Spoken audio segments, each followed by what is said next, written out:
Xiaomi Mi 10T Lite première. On ne peut pas tester que des téléphones haut de gamme. Salut à tous, c'est Pierre de Phone Android et aujourd'hui on va parler du Xiaomi Mi 10T Lite. Donc il s'agit d'un téléphone d'entrée de gamme vendu à 300 et 350 € selon les configurations. Et c'est un téléphone qui promet énormément de choses pour son tarif. On a pour ce prix-là un écran 100 Hz, on a également une charge rapide de 33 watts et on a aussi et surtout la 5G. On peut se demander si Xiaomi propose là le meilleur rapport qualité-prix du marché ou si le téléphone cache quelques vilains défauts. À ce prix-là, on ne s'attend pas non plus à un téléphone aux performances de haut de gamme. Donc on va disséquer ça tranquillement en vidéo. Notons également que nous avons réalisé un petit test écrit que vous pouvez retrouver sur le site Phone Android. Le lien est ici. Et donc nous allons nous plonger dans ce Xiaomi Mi 10 Lite. C'est parti! On va commencer par les specs, logiquement. Donc, on l'a dit, on a un écran 100 Hz, on a un écran LCD de 6,67 pouces d'une définition en Full HD+. Donc ça, c'est pas mal. À l'intérieur, on a un Snapdragon 750G, donc compatible 5G avec 6 Go de RAM. On a également une batterie de 4820 mAh. Tout ça, ça donne envie. Vraiment, sur le papier, on a presque l'impression d'avoir un téléphone haut de gamme. On a aussi un appareil photo de 64 mégapixels. Là aussi, sur un téléphone à 300 €, c'est vraiment intéressant. On a une fiche presque de haut de gamme. Après, il y a quelques petites choses qui font tiquer, comme l'écran IPS, alors que le précédent modèle, le Mi 9 Lite, avait un écran AMOLED. Le processeur également, c'est pas un processeur haut de gamme, mais ça, on peut faire une concession. On va voir un petit peu ce que propose ce téléphone et on va bien entendu parler du design. Donc le voici, le Xiaomi Mi 10 Lite. Donc comme vous le voyez, la chose qui le rend reconnaissable, c'est bien entendu son appareil photo. Donc nous avons 4 capteurs, nous y reviendrons après. C'est vraiment ce qui le rend intéressant dans son design parce que pour le reste, on va pas se mentir, c'est quand même une sacrée brique. Il fait 214 grammes, ce qui est très lourd pour un téléphone, même pour un téléphone qui approche des 7 pouces. Il fait 9 mm d'épaisseur et comme on le voit ici, ces 9 mm, il faut rajouter le capteur photo qui dépasse vraiment beaucoup. On est sur un capot plastique qui attire vraiment les traces de doigts. Je ne sais pas si ça se voit vraiment, mais dès qu'on l'utilise, il est quand même très sale. Donc on a une finition plastique avec un dos un peu bombé, donc ça lui donne un petit peu un air pâteau avec un cadre en plastique. Donc là-dessus, on est quand même sur un visuel haut de gamme, mais quand on y regarde un petit peu plus près, quand on le manipule, il trahit quelques petites faiblesses, mais c'est des choses qu'on peut pardonner sur un téléphone à ce tarif. Autre petite chose intéressante sur le design, c'est le bouton on-off qui dispose également d'un capteur d'empreinte. On le voit ici. Nous, à la rédaction, on l'aime bien parce que c'est vrai que, à part le placement sous l'écran du capteur d'empreinte, c'est vraiment un endroit très pratique. Vous le prenez en main, vous le déverrouillez tout de suite en appuyant dessus. C'est très simple à utiliser, c'est très pratique, surtout pour un téléphone aussi grand. Rien à redire. On note également la présence d'un petit capot SIM dans lequel on peut mettre une carte micro SD. Donc ça, c'est quand même assez rare aujourd'hui et c'est appréciable. Un port jack, c'est toujours sympa d'avoir un port jack parce que c'est vrai qu'il y a beaucoup de téléphones qui font l'impasse dessus en ce moment. Donc voilà. Ensuite, on va bien évidemment passer à la partie écran. Concernant le design de l'écran, on remarque des bords quand même assez proéminents. Donc surtout en dessous, nous avons un bord noir, donc c'est pas très grave, on a un écran plat, c'est normal qu'il y ait des bords.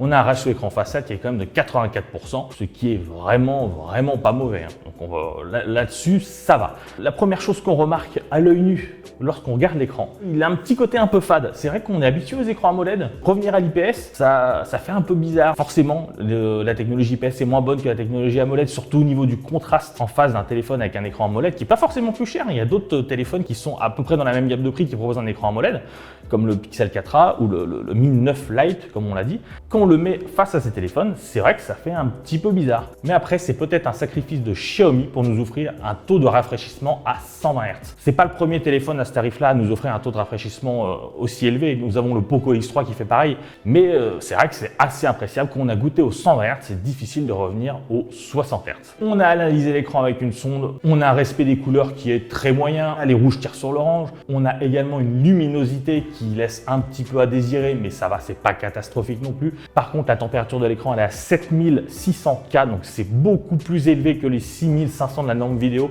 Donc ça veut dire que votre écran tire vraiment vers le bleu. Vous le voyez à l'œil nu, c'est la première chose qui frappe quand on allume le téléphone pour la première fois sur une page blanche, on a un écran bleu.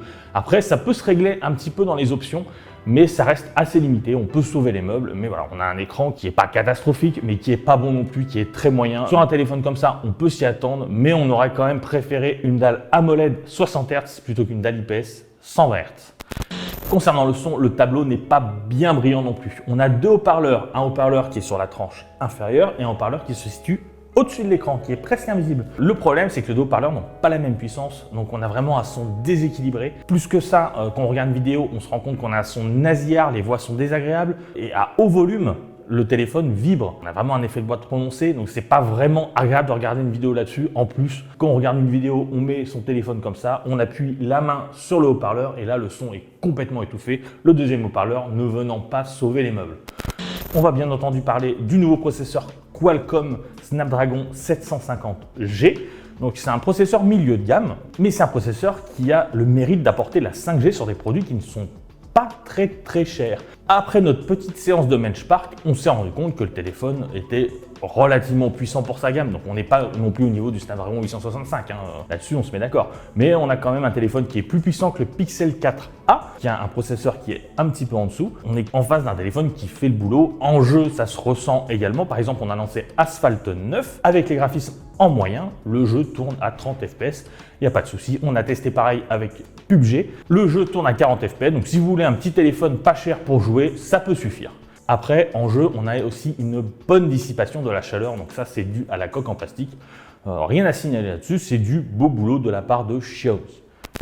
Les performances, c'est aussi dans les menus. Xiaomi nous sert donc Android 10 avec sa surcouche MIUI 12, donc une surcouche qui a maintenant 6 mois. On va pas se mentir, là, le tableau n'est pas brillant non plus. On a une surcouche qui saccade beaucoup. Chaque action prend vraiment beaucoup trop de temps. Rien que pour le mettre en mode silencieux, il faut baisser le volume, afficher les volumes et ensuite le mettre en ne pas déranger. Il y a d'autres choses sympas comme le mode jeu qui permet de gérer ses notifications lorsque vous êtes en pleine partie ou alors des fonctionnalités axées sur la vie privée. Xiaomi prend soin à vous indiquer par exemple si vous êtes géolocalisé, même que votre application n'est pas activée. Cette application, pour notre part, on la trouve un petit peu fouillie, même niveau design, on la trouve un petit peu vieillotte. Le souci avec cette surcouche sur ce téléphone-là, on parle de l'optimisation sur le Mi 10 T Lite, c'est qu'elle saccane un petit peu. Par exemple, lorsque vous déverrouillez votre téléphone et que vous avez cette animation des applications qui arrivent sur le bureau, ça saccane un petit peu. Ça prend pas plus longtemps, mais c'est un petit peu gênant. Même chose quand vous ouvrez le tiroir d'application.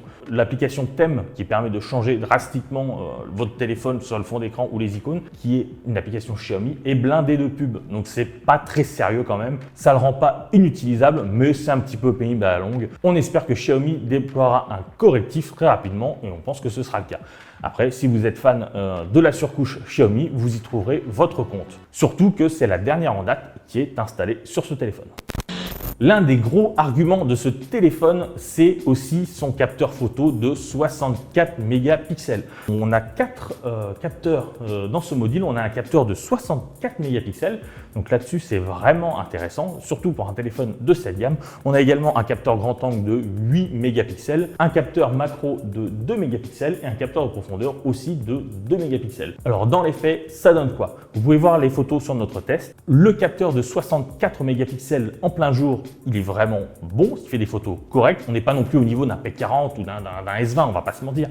Par exemple, les noirs sont un petit peu baveux ou la gestion de la lumière peut parfois interroger, mais dans l'absolu, c'est très correct, surtout pour un téléphone à ce tarif. Pour le reste, le mode nuit est à oublier, tout simplement. Il est complètement raté. On ne voit rien, même avec une source lumineuse, on ne peut pas utiliser le mode nuit. On a des photos qui sont pratiquement noires, donc là-dessus, c'est à oublier. Pareil, le zoom, on peut zoomer numériquement jusqu'à x10, mais les photos sont inutilisables. Mais dans les faits, si vous aimez bien prendre des photos, je ne sais pas, pour partager sur les réseaux sociaux ou sur Instagram, ça suffira. L'appareil de 64 mégapixels est très correct. Donc c'est vraiment un bon point pour le téléphone. Surtout que le logiciel photo de Xiaomi est plutôt bien pensé. Il apporte tout ce qu'on a déjà sur les autres logiciels photo sur Android, en rajoutant quelques petites choses sympas. Par exemple, un mode clone, c'est un peu gadget. Ça permet par exemple de prendre une photo d'un décor et de mettre la personne plusieurs fois sur cette photo. Voilà, c'est des petites choses comme ça qui sont assez sympas. Et là-dessus, Xiaomi a bien réussi son coup.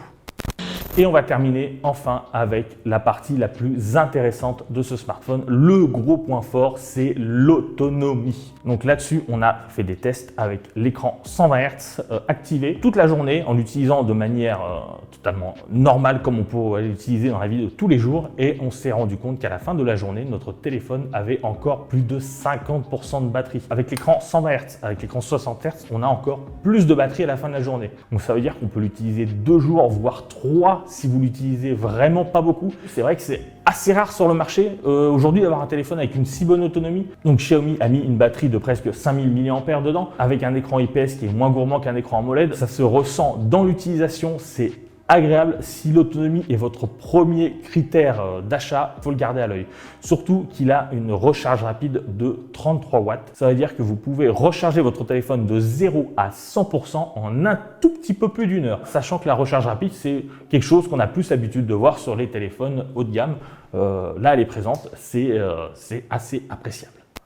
En conclusion, qu'est-ce qu'on peut dire de ce Mi 10T Lite? Eh bien, c'est un téléphone qui n'est pas très équilibré. Il propose des choses vraiment qui sont dignes d'un haut de gamme, comme un écran 100 Hz, comme un appareil photo de 64 mégapixels, ou même la présence de la 5G ou d'une charge rapide. Xiaomi a dû faire des sacrifices. Ce qu'il prend d'un côté, il le prend de l'autre. Donc, on a un écran qui n'est pas au niveau quand même. On a une partie son qui est ratée. On a une surcouche qui est mal optimisée, mais ça, c'est pas définitif, on l'espère. Donc, on a un téléphone voilà, qui est un petit peu entre deux eaux. Après, ça dépend ce que vous cherchez. Si vous cherchez un téléphone avec un bon appareil photo, une bonne autonomie, ce Xiaomi Mi 10T Lite peut vous intéresser. Sinon, si vous cherchez un téléphone qui est entre guillemets un peu moyen partout, vous pouvez mettre un petit peu plus cher et prendre la gamme au-dessus de Xiaomi, qui dispose d'un écran AMOLED par exemple, ou d'aller voir même vers le Pixel 4a de Google, qui est également un très bon téléphone pour pas beaucoup plus cher. On le rappelle, le test écrit beaucoup plus détaillé a été publié sur Phone Android, qui est dans la description. Si vous avez la moindre question, n'hésitez pas à la poser dans les commentaires. Sinon, abonnez-vous, activez la petite cloche pour ne pas manquer la prochaine vidéo. Et nous, on se dit à la prochaine. Ciao!